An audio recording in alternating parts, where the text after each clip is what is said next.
chapel behind us and the subsequent buildings surrounding us were built in 1888 and the cemetery was opened in 1889. So the buildings were built to represent the cemetery, so you needed a chapel within the cemetery to enable people to worship before they actually buried their loved ones. They had the lodge, which was built on site, which is for the person that ran the cemeteries at that time, so the management of the cemeteries, somewhere for they could be to make sure that the site was well looked after. And the waiting room was for when people turned up for early burials, so that there was somewhere for them to be before they went to the burial.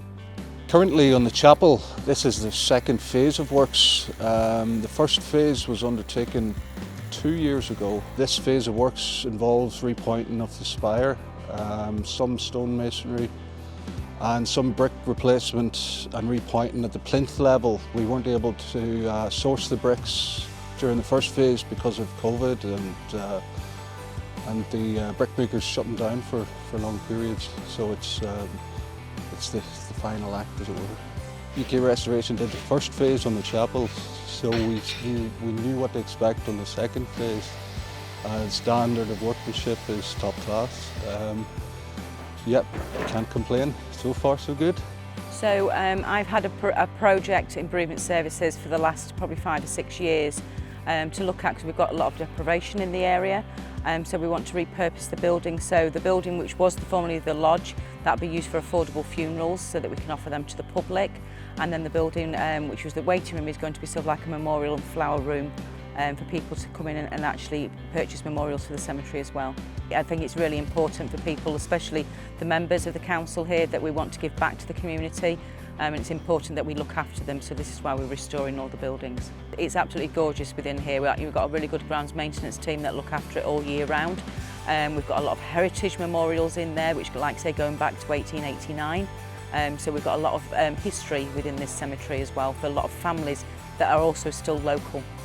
So far so good. The scaffold has just been started to be reduced on the spire. The spire is looking fantastic. It's one of those things that if you can't notice the repair, you know it's a very good conservation job. We're still in the process of trying to source some materials.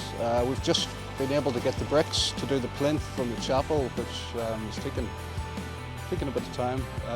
But yeah, so far so good. The restoration of the chapel, we have some internal floor works to do. There was some heave which has caused some damage to the floor as a result of failed drainage in the past. That has been rectified in the last phase. So we have some flooring works to do, some retiling. We're going to install some original floor ducts that were taken out and concreted over a number of years ago. And then we're currently going through the brick replacements for the plinth, repointing works, and then we've got some stone masonry on the flying buttresses to repin. We're gradually working our way down the spire to do any sort of repointing, inspections and that sort of thing. I think the difficulty is whenever buildings are not used. Once they're in use, there's usually a regular maintenance regime, but once they're not in use, they do become a bit dilapidated. Structurally though, buildings are perfectly good. It's restoration conservation work, so we're not doing anything above and beyond what's necessary for the buildings, bearing in mind that they are listed. The cemetery lodge, the gates, tripartite gateway and the chapels, they form a grouping, and they're very important even for the social value of the area. And I think the goal is to see everything open and in use, which also sort of helps to deter vandalism, antisocial behaviour. I mean, as we've been talking here, you can see cars coming through the cemetery, so it's very operational. It's visited a lot. We've had a lot of questions on these buildings, haven't we, Gavin? That, you know, what's happening with them? We want to see them back into some kind of state of repair, you know, which is important. But we also need to be using them. We will be bringing new jobs in for people, because if we're offering affordable funerals, then we need to be employing staff to be able to operate that for us on behalf of the council. Well, the council will run it, so we will be having new opportunities there. As part of, we've restored a building in the crematorium grounds that used to be the lodge there. It wasn't listed, but we've then returned that into a tea room, so again it's creating jobs for people.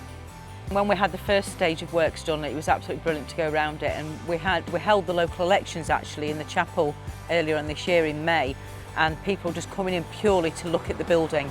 They were actually in awe of it. They were really, really pleased with it.